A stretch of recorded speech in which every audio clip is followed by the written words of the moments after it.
말씀의 제목을 따라해 보시겠습니다. 하나님의 약속은 실패하지 않는다. 지난 주일 하나님께서 구속사의 첫 인물로 선택하신 아브라함에 대한 말씀을 나누었습니다. 하나님은 하나님의 나라를 회복하고 또 구원과 영생의 복을 모든 민족에게 베푸시려고 복의 시작, 복의 통로로 아브라함을 부르셨던 것이죠. 그리고 떠나 가라라는 그 하나님의 말씀에 전적으로 따랐던 아브라함의 순종의 믿음이 하나님의 구속사를 시작하는 첫 출발점이 되었음을 우리가 말씀을 통해 살펴보았습니다. 창세기의 전체 구조를 우리가 좀 먼저 생각해 보려고 하는데요. 우리 그림을 한번 보여주시면 좋겠습니다. 창세기가 이렇게 큰 게 두 부분으로 나누어집니다. 1장부터 11장까지는 원역사, 하나님의 창조의 처음 그 역사를 기록하고 있죠. 하나님의 창조, 인간의 타락, 또 홍수 심판, 바벨탑 사건의 내용이 앞부분에 나옵니다.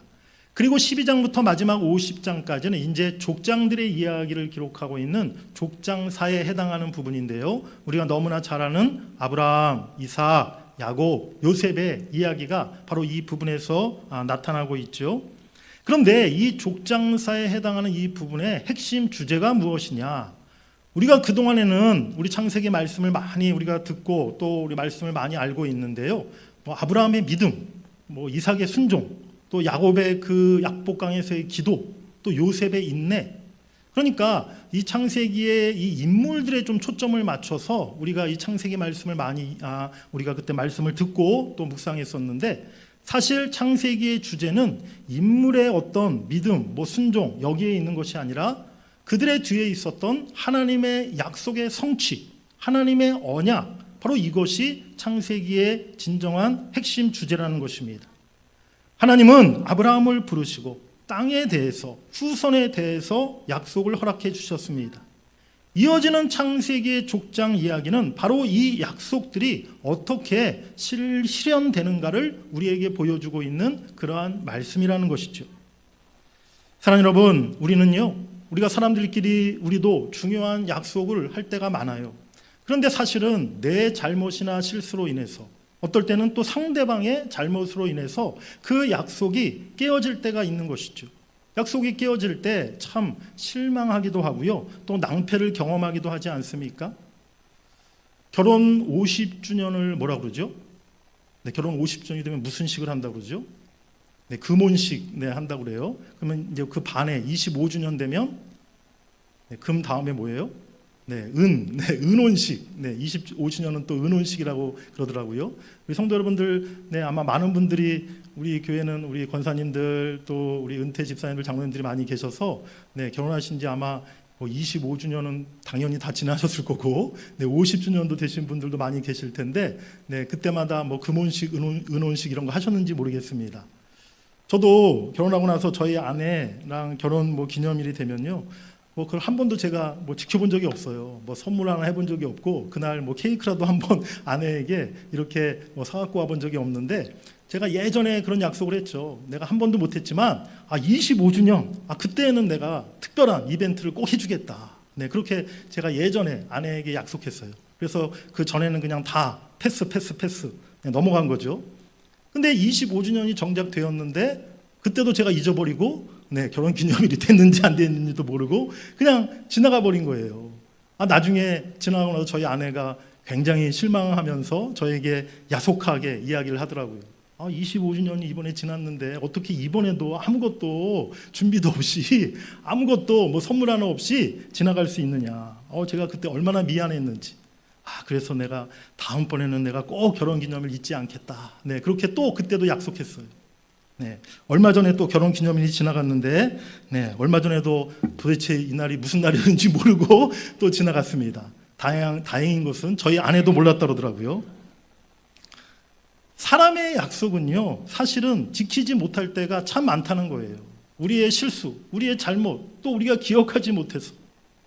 그런데 아브라함과 하나님이 맺었던 그 약속, 과연 하나님께서 그 약속을 지키지 못하셨을까요? 창세기 말씀을 보면 그 약속이 이루어지는 과정 속에서도 여러 어려움들이 있었던 것을 보게 됩니다. 어떤 문제들이 있었을까요? 오늘 말씀을 통해서 그 과정을 살펴보면서 신실하신 하나님의 은혜를 우리가 깨닫고 오늘 우리 가운데 하나님의 약속과 비전이 이루어지기를 소망하고 확신하는 여러분들이 되시기를 간절히 바랍니다. 우리 첫 번째로 따라해 보시겠습니다. 아브라함의 실수. 창세기 12장 10절부터 20절 내용인데요. 아브라함의 부르심에 따라 가나안 땅에 온 아브라함. 가나안 땅에 와서 누구 한 사람 반겨주는 사람도 없고 자신을 위한 땅 한 평도 준비되어 있지 않았지만 그는 가는 곳마다 제단을 쌓고 하나님께 예배하였습니다.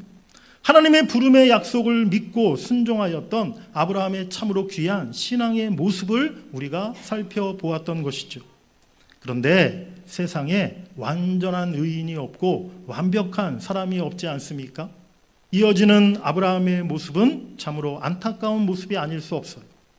창세기 12장 10절 이렇게 시작합니다. 그 땅에 기근이 들었으므로 아브라함이 애굽에 거류하려고 그리로 내려갔으니 이는 그 땅에 기근이 심하였습니다. 가나안 땅에 계속된 기근이 왔던 거예요. 아브라함은 결국 그 기근을 견디지 못하고 가나안 땅을 떠나 남쪽 애굽으로 내려가 버림이 하나님께서 가나안 땅을 기업으로 줄 것이라 분명히 약속해 주셨는데 뭐 기근이 오든 가뭄이 오든 그 하나님의 약속 붙잡고 끝까지 견디고 또 그 땅을 지켰어야 되는데 아브라함이 그렇게 하지 못하고 가나안 땅을 버리고 애굽으로 내려가 버리고 말았다는 것이죠. 그리고 애굽에 내려가서 어떤 일이 벌어집니까? 애굽 사람들이 자기 아내 사례를 취하고 자기를 죽일까 봐 두려워서 아내를 자기 누이 동생이라 라고 이렇게 거짓말을 합니다. 그 거짓말이 큰 화를 자초하게 되죠. 애굽의 관리들이 사례의 아리따움을 보고 그녀를 애굽 왕 바로의 궁으로 이끌어 들였던 것입니다. 그래서 하나님의 약속이 완전히 무산될 큰 위기를 맞게 되었던 것이죠. 만약에 바로 왕이 사례를 취하게 된다면 정말 큰일 날 일 아니었겠습니까? 아브라함과 사라 사이에 아들을 주시고 그를 통해 큰 민족을 이루시겠다는 하나님의 약속이 물거품이 될 수밖에 없는 그런 위기 상황이 벌어진 것이죠. 그때 하나님은 곧바로 개입하셔서 그 일을 막으시고 바로와 그 집에 큰 재앙을 내리셨습니다. 아브라함은 바로에게 크게 망신을 당하고 꾸짖음을 받은 후에 사례를 다시 데려오게 되었고 오히려 바로에게 가축과 은금을 받아서 다시 가나안 땅으로 돌아오게 됩니다. 애굽에서의 아브라함의 모습 과연 어떻습니까? 우리가 알던 아브라함이 맞나? 그런 생각이 들 정도로 전혀 딴판인 모습 아닙니까? 하나님 보시기에도 또 아내인 사라 보기에도 얼마나 비겁하고 나약하기 짝이 없는 그런 실망스러운 모습입니까? 하나님의 약속을 저버리고 애굽으로 내려가 버렸고 애굽에서도 자기만 살려고 거짓말하다가 하나님의 약속이 파탄될 위기를 자초했던 그 아브라함의 모습 정말 한심한 모습 아니겠습니까? 그런데 하나님은요 그런 아브라함을 용납하시고 아브라함에게 은혜를 베푸셨다는 거예요. 아브라함의 실수와 허물로 인하여 하나님의 그 약속, 구원 계획이 실패로 돌아가지 않도록 하나님이 직접 개입하시고 다시 아브라함이 가나안으로 돌아올 수 있도록 하나님이 친히 이끌어 주신 줄 믿습니다. 사랑하는 여러분, 우리가 한번 실수하고 큰 잘못을 범했다고 해서 그것으로 하나님 나라를 향해 걸어가는 우리 신앙의 여정이 끝나는 게 아니라는 것이죠. 하나님은 때론 우리의 허물과 실수를 하나님의 섭리로 바꿔가시는 줄 믿습니다. 우리가 다시 돌이키고 다시 하나님의 약속을 향해 하나님의 나라를 향해 걸어갈 수 있도록 우리를 은혜로 이끄시고 도우시는 분이 하나님이심을 여러분들이 믿으시길 바랍니다. 실수하고 잘못한 게 있어도 하나님은 우리를 떠나지 않으신다는 거예요. 우리는 실수하고 실패하지만 우리 하나님은 실수하지 아니하시고 실패하지 않으신 하나님이심을 여러분들이 믿으시길 바랍니다. 하나님의 그 은혜를 구하고 끝까지 하나님의 인도하심을 따라가시는 여러분들이 되시기를 주의 이름으로 간절히 축복합니다. 우리 두 번째로 따라해 보시겠습니다. 롯과 아브라함의 선택. 사람은 고난과 역경을 통해서 더 성장해 간다고 그러지 않습니까? 애굽을 다녀온 뒤로 아브라함이 훨씬 더 성숙한 모습을 보여줍니다. 가나안 땅에 돌아와서 아브라함은 이제 애굽에서 얻어온 그 양과 소를 키우며 자리를 잡게 되었는데요. 가축이 점점 늘어나게 되어서 이제 더 이상 조카 롯과 함께 동거하기가 이제 어렵게 되었던 거예요. 그때 아브라함이 조카 롯을 독립시키기로 작정하고 롯에게 먼저 제안을 합니다. 창세기 13장 9절 말씀 우리 한번 같이 읽어보시겠습니다. 내 앞에 온 땅이 있지 아니하냐? 나를 떠나가라. 내가 좌하면 나는 우하고 내가 우하면 나는 좌하리라. 아브라함이 조카 롯에게 먼저 우선권을 준 것이죠. 더 좋은 땅을 고르라고 그렇게 양보한 것입니다. 만약에 롯이 아브라함이 우리 한국 사람이었으면 어떻게 했을까요? 그래도 우리 한국 사람들은 윗사람이 뭐 이렇게 먼저 뭐 해, 먼저 먹어, 먼저 뭐 골라 해도 아닙니다 어르신, 아닙니다 큰아버지, 제가 어떻게 먼저 골라요? 큰아버님 먼저 고르세요. 아버님 먼저 드세요. 어르신 먼저 택하세요. 이렇게 당연히 양보하는 게 우리 한국 사람들의 예의 아니겠습니까? 그런데 오늘 롯에게는요 그런 공경심, 어른에 대한 공경하는 마음, 위아래에 대한 기본 예의가 전혀 없었던 거예요. 오늘 롯은 아브라함이 먼저 그렇게 제안했을 때 양보하지 않고 얼씨구나 하고 소돔성이 있는 요단 지역을 그가 먼저 택하여 그리로 떠나가 버렸다는 것이죠. 롯의 결정은요 하나님의 말씀과 약속을 따르는 삶을 살아가는 것 대신에 세상의 재미와 즐거움과 쾌락을 선택한 것이었습니다. 영적인 것보다는 육적이고 물질적인 것을 선택해서 그가 소돔성으로 옮겨갔던 것이죠. 롯이 풍요로운 이 소돔 땅을 선택하고 나서 아브라함은 헤브론 땅으로 옮겨가게 됩니다. 헤브론 지역은 평균 해발 1000m가 넘는 그런 고지대, 산악지대, 험한 땅이었어요. 농사짓기에도 가축을 키우기에도 마땅치 못한 그러한 험한 지역이었다는 거예요. 양보하다 보니까, 내가 희생하다 보니까 하나님의 약속을 성취하는 길이 더 멀어져 버리고 말았다는 것입니다. 가나안 땅을 차지하고 이제 하나님의 약속대로 가나안 땅을 내 기업으로 만들고 지경을 넓혀가려면 누가 봐도 상식적으로 비옥하고 넓은 평지, 살기도 좋고 농사짓기도 좋고 또 거기서 많은 사람들을 만나서 친분 관계를 넓혀갈 수 있는 그런 곳을 택하여 가야 했을 텐데 오늘 아브라함은 거꾸로 성공 가능성도 없고 발전 가능성도 없는 그러한 헤브론 산지로 올라가고 말았다는 것입니다. 수지타산을 전혀 계산할 줄 모르고 자기의 이익을 하나도 챙기지 못하는 참으로 오늘날로 말하면 바보 같고 답답하고 한심한 그런 아브라함의 모습 아닙니까? 그런데 헤브론 땅에 가서 아브라함이 과연 무엇을 합니까? 우리 창세기 13장 18절 말씀 한번 같이 읽어보시겠습니다. 이에 아브라함이 장막을 옮겨 헤브론에 있는 마므레 상수리 숲에 이르러 거주하며 거기서 여호와를 위하여 제단을 쌓았더라. 아멘. 아브라함은 계산이 서지 않고 손해보고 희생해야 되는 선택이었지만 오히려 경건하고 하나님과 동행할 수 있고 하나님께 제단을 쌓고 늘 예배할 수 있는 헤브론을 택하였다는 사실을 우리가 깨달아야 될 줄 믿습니다. 그때 하나님은 아브라함에게 다시 한번 약속의 말씀을 주십니다. 우리 이어서 창세기 13장 14절 15절 함께 읽습니다. 롯이 아브라함을 떠난 후에 여호와께서 아브라함에게 이르시되 너는 눈을 들어 너 있는 곳에서 북쪽과 남쪽 그리고 동쪽과 서쪽을 바라보라. 보이는 땅을 내가 너와 내 자손에게 주리니 영원히 이르리라. 아멘. 롯에게 양보하고 손해본 선택을 한 아브라함에게 하나님께서는 눈을 들어 동서남북을 바라보라 라고 말씀하십니다. 그리고 보이는 그 모든 땅을 내가 너와 내 자손에게 다 주리라, 영원히 주리라, 그렇게 하나님이 말씀하신 줄 믿습니다. 사랑하는 여러분, 우리가 주의 뜻을 따르다 보면요 우리가 양보해야 될 때 또 손해볼 때가 있다는 거예요. 하지만 그렇다고 해서 하나님의 약속이 지체되거나 중단되는 것이 아니라는 사실을 우리가 기억해야 될 줄 믿습니다. 하나님의 약속은 우리가 가진 능력, 우리가 가지고 있는 소유를 통해 이루어지는 것이 아니라 하나님의 크신 능력과 역사를 통해 이루어지심을 여러분들이 믿으시길 간절히 바랍니다.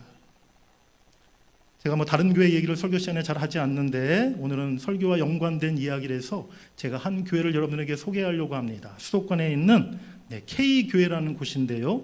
이 교회의 성전 건축과 선교사 파송의 이야기를 간략하게 여러분들에게 소개시켜 드리려고 합니다. 이 내용은 이 교회 홈페이지에 교회 역사 이 면을 제가 그대로 발췌해 온 것인데요. 쭉 보여주시면 되겠습니다. 이 교회는 1992년도에 상가교회로 교회가 개척이 되었어요. 근데 특이한 것은 개척한 지 2년 만에 교회가 아프리카에 선교사를 파송합니다. 그리고 나서 교회가 부흥해서 3년 만에 95년도에 이제 성전 건축을 이렇게 해서 입당 예배를 드려요. 처음에 첫 번째 성전은 한 150석 되는 1층짜리 조그마한 한 50평의 그런 예배당을 지어서 건축을 했죠.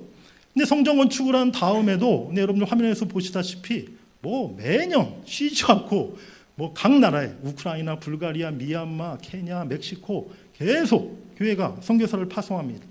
그런 가운데 교회가 정말 놀랍게 부흥해서요.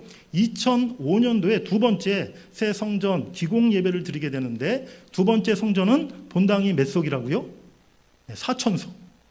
이때 당시 제가 알기로 성도들이 교인 숫자가 1,000명이 넘었다고 그러더라고요. 그래서 150석 그 성전에 도저히 예배 드릴 수가 없어가지고 1부부터 한 7부, 8부까지 예배를 드렸대요. 1시간 간격으로. 그러다가 이제 1,000명이 넘어서 이 4,000석 새 예배당 성전을 또 건축하게 됩니다. 근데 또 화면에서 보시다시피 여러분들 보시다시피 성전 건축을 이렇게 하고 있는데 그 가운데도 계속 쉬지 않고 무슨 목숨 걸고 하여튼 선교사님을 보낸 것처럼 그렇게 계속 선교사님을 또 보냅니다. 그러다가 2007년도에 드디어 새 성전 건축을 이제 완공하고 입당 예배를 드리게 되었죠. 그리고 나서도 또 어떻게 합니까? 계속 선교사님 보시면 아시겠지만 일본, 브라질, 볼리비아, 남아프리카, 파라과이, 아이티 각 나라에 선교사님을 안 보낸 나라 지역이 없을 정도로 그리하여 현재 이 교회가 한 교회가 선교사님을 몇 분을 파송했느냐? 26가정. 별로 안 놀라시네요. 우리 동문교회는 앞으로 30가정. 할렐루야. 얼마나 이게 대단한 일이냐면요. 우리 다른 교단은 제가 잘 모르겠고요. 우리 교회가 속한 합동 교단에서 이 교회가 단독으로 선교사를 가장 많이 파송한 교회예요. 우리 대전에 우리 교단의 제일 큰 교회가 저기 둔산동 어디 있는데 제가 혹시나 해서 한번 비교해 보려고 한 건 아니었지만 홈페이지에 들어가서 한번 봤어요. 근데 그 교회가 지금 현재 선교사님을 8가정 파송했더라고요. 8가정 파송한 것도 굉장한 겁니다. 여러분 파송 선교사님이라는 것은 그 교회가 그 선교사님의 생활비를 온전히 다 지원해 준다는 얘기거든요. 그러니까 정말 한번 여러분들 그냥 대충 계산해 보세요. 이 교회가 26가정의 선교사님을 지금 파송하고 있는데 1년에 얼마나 선교비 예산을 사용하고 있을까. 이 교회가 이 역사를 보면요. 여러분 한눈에 보셨겠지만 여러분 교회마다 어떻습니까? 가장 교회가 참 재정이 필요하고 또 아끼고 또 긴축해야 될 때가 언제예요? 예배당 건축할 때 아닙니까? 성전 건축하려면 당연히 많은 물질, 많은 재정이 필요하지 않습니까? 그래서 어느 교회나 성전 건축할 때는요. 하던 선교도 하던 구제도 다 줄이고 중단하는 경우가 대부분이에요. 그런데 이 교회는 제가 이렇게 보았지만 성전 건축할 때 오히려 더 선교사님을 많이 파송하는 거예요. 하나님께서 이 교회의 이 놀라운 일들 가운데 하나님이 역사하시고 하나님이 이 교회를 축복하신 줄 믿습니다. 지금 이 교회가 이제 교인이 10,000명이 넘는 그런 교회가 되었어요. 제가 이 교회를 왜 여러분들에게 자신 있게 말씀드리고 소개할 수 있느냐? 제가 대전에 내려오기 전에 부목사로 사역했던 교회가 바로 이 교회였다는 것입니다. 제가 그 교회에서 사역하면서 그 교회 가운데 하나님이 역사하심을 또 하나님이 부흥을 부어주심을 제가 직접 눈으로 보고 제가 직접 경험했기에 여러분들에게 이 교회의 이 이야기를 오늘 자신 있게 설명드린다는 것이죠. 사랑하는 여러분, 과연 하나님을 위한다는 것이 무엇입니까? 오늘 교회마다 다 우리는 하나님을 위한다라고 이야기합니다. 그런데 진정 하나님을 위한다는 것이 무엇일까요? 그냥 예배 때 거룩 하나님의 이름을 찬양하고 또 하나님 사랑합니다 두 손 들고 고백하고 그것이 하나님을 위하는 것입니까? 물론 찬양과 예배와 기도가 우리 하나님을 위하는 것이죠. 하지만 진짜 하나님을 위하는 것은요, 하나님이 원하시고 하나님이 명하신 일을 행하는 것, 바로 그것이 하나님을 위하는 것임을 우리가 깨달아야 될 줄 믿습니다. 오늘날 안타깝게도 많은 한국 교회가요, 하나님을 위한다 말로는 그러지만 사실은 교회 자신들의 땅을 넓히고 재산을 쌓아놓고 남녀 선교회는 남녀 친목회가 되어가지고 봄 가을에 꽃구경 단풍구경 가는 게 주된 사역이고 담임 목회자는 은퇴하면서 10억 20억 몇십억 은퇴비 받아가는 것이 목적이고 오늘날 이것이 참으로 한국교회 현실 아닙니까? 하나님이 원하는 일에 하나님이 명하신 일에는 늘 인색하고 그저 우리끼리 쓰고 우리끼리 사용하는 일에만 그렇게 교회가 너무나 많은 것들을 투자하고 있지 않습니까? 사랑하는 여러분, 하나님을 위한 선택을 할 때 사실 손해볼 때가 많아요. 계산이 서지 않을 때가 많습니다. 우리가 더 허리띠를 졸라매고 희생해야 합니다. 하지만 우리가 하나님을 위하여 손해보고 희생한 것, 하나님이 기억하시고 하나님이 갚으시고 하나님이 채우심을 여러분들이 믿으시길 바랍니다. 하나님의 일을 하다가 손해보고 우리가 오히려 불리한 상황에 처할 수 있어요. 그리할지라도 하나님은 그 환경과 상황을 뒤바꾸어서 하나님의 약속과 하나님의 계획을 이루어 가시는 줄 믿습니다. 하나님을 위한 손해, 하나님을 위한 희생을 주저하지 않는 저와 여러분, 우리 교회 될 수 있기를 주의 이름으로 간절히 축복합니다. 우리 세 번째로 따라해 보시겠습니다. 나는 너의 방패요 상급이라.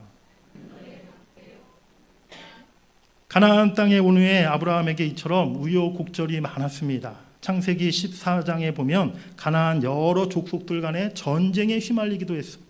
조카 롯이 그 전쟁에서 포로로 끌려가는 바람에 아브라함이 목숨을 걸고 싸워서 롯을 구해오기도 합니다. 시간이 얼마나 더 흘렀을까요?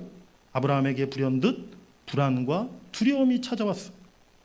이 낯선 땅에서 사방에 가나안 원주민들이 둘러싸고 있고 여기저기 싸움과 전쟁이 일어나는 와중에 나는 점점 더 나이 들어가고 자식은 태어날 기미가 보이지 않고 이러다가 고향 떠나 객지에서 어느 날 내가 갑자기 죽으면 나를 이 땅에 묻어줄 사람 하나 없겠구나 라는 그러한 걱정, 두려움이 아브라함에게 찾아왔다는 거예요.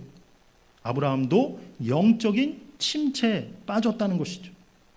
바로 이런 상황 중에 오늘 본문의 말씀이 이어집니다. 하나님은 그때 아브라함을 찾아와 말씀하십니다. 우리 본문 창세기 15장 1절 말씀 함께 같이 읽겠습니다. 이후에 여호와의 말씀이 환상 중에 아브라함에게 임하여 이르시되 아브라함아 두려워하지 말라. 나는 내 방패요 너의 지극히 큰 상급이니라. 아멘. 하나님은 아브라함에게 두려워하지 말라 하시면서 그 근거로 두 가지를 말씀하십니다. 나는 너의 방패다. 그리고 나는 너의 지극히 큰 상급이다. 먼저 나는 너의 방패다 이 말씀은요, 하나님께서 모든 대적과 위험으로부터 친히 지켜주시겠다는 그러한 말씀이었던 것입니다. 그리고 내가 너의 큰 상급이다 라는 말씀은 하나님이 모든 복의 근원이시고 아브라함에게 약속하신 그 복을 반드시 성취시키시는 분이심을 말씀하고 있는 것이죠. 사랑하는 여러분, 다른 그 무엇보다도 우리의 하나님이 나의 큰 상급이요 능력임을 여러분들이 믿으시길 간절히 바랍니다. 폴라 누스라는 독일의 종교 개혁자가 있었는데요, 이 구절을 설명하면서 이렇게 표현했어요. 경건도 우리의 최고 상급이 아니고 은혜도 우리의 최고 상급이 아니다. 하나님만이 최고의 상급이시기 때문이다. 경건, 우리 성도가 갖추고 구해야 할 첫 번째 항목 아닙니까? 또 은혜, 하나님이 우리에게 주시는 최고의 선물 아닙니까? 그런데 이 폴라누스는 경건이나 은혜, 또 어떤 물질적 보상이 최고의 상급이 아니라 하나님 자신이, 하나님으로 즐거워하는 그 자체가 성도에게 있어 최고의 상급, 선물이라고 우리에게 가르쳐주고 있는 것입니다. 우리의 신앙생활 가운데 영적으로 침체되고 우리 마음에 근심과 걱정과 한숨과 두려움이 찾아올 때가 있어요. 물질적인 문제로, 또 건강의 문제로, 자녀의 문제로, 직장 문제로, 예기치 못했던 어려움과 위기를 만났을 때 우리가 다 영적으로 약해지고 흔들리지 않습니까? 여러분, 오늘 영적 침체 속에서 두려워 떨고 있던 아브라함에게 주셨던 하나님의 말씀을 여러분들이 꼭 마음에 간직하시길 바랍니다. 나는 내 방패요, 나는 지극히 큰 상급이니라. 아멘. 우리 따라해 보시겠습니다. 나는 내 방패요, 너의 지극히 큰 상급이니라. 아멘. 그렇습니다. 하나님이 나의 방패가 되어주시면 우리가 무서울 게 뭐가 있겠습니까? 그 무엇이 우리를 해칠 수 있겠습니까? 하나님이 나의 상급이 되시면 세상에서 우리가 무엇을 잃어버린들 그것이 뭐가 걱정이겠습니까? 하나님으로 인하여 그 하나님을 붙잡고 다시 믿음과 용기를 가지고 영적으로 힘을 내어 일어서는 여러분들이 되시기를 간절히 바랍니다. 이렇게 큰 은혜의 모습으로 하나님께서 다가오셨는데 아브라함은 이때가 기회다라는 그런 마음으로 하나님 앞에 막 때를 씁니다. 창세기 15장 2절 3절에 아브라함이 뭐라고 하나님 앞에 이야기합니까? 주 여호와여 무엇을 내게 주시려 하나이까? 나는 자식이 없사오니 나의 상속자는 이 다메섹 사람 엘리에셀이니이다. 아브라함이 또 이르되 주께서 내게 씨를 주지 아니하셨으니 내 집에서 길린 자가 내 상속자가 될 것이니이다. 오늘 아브라함의 이 말 속에 어떤 아브라함의 지금 모습이 담겨 있어요?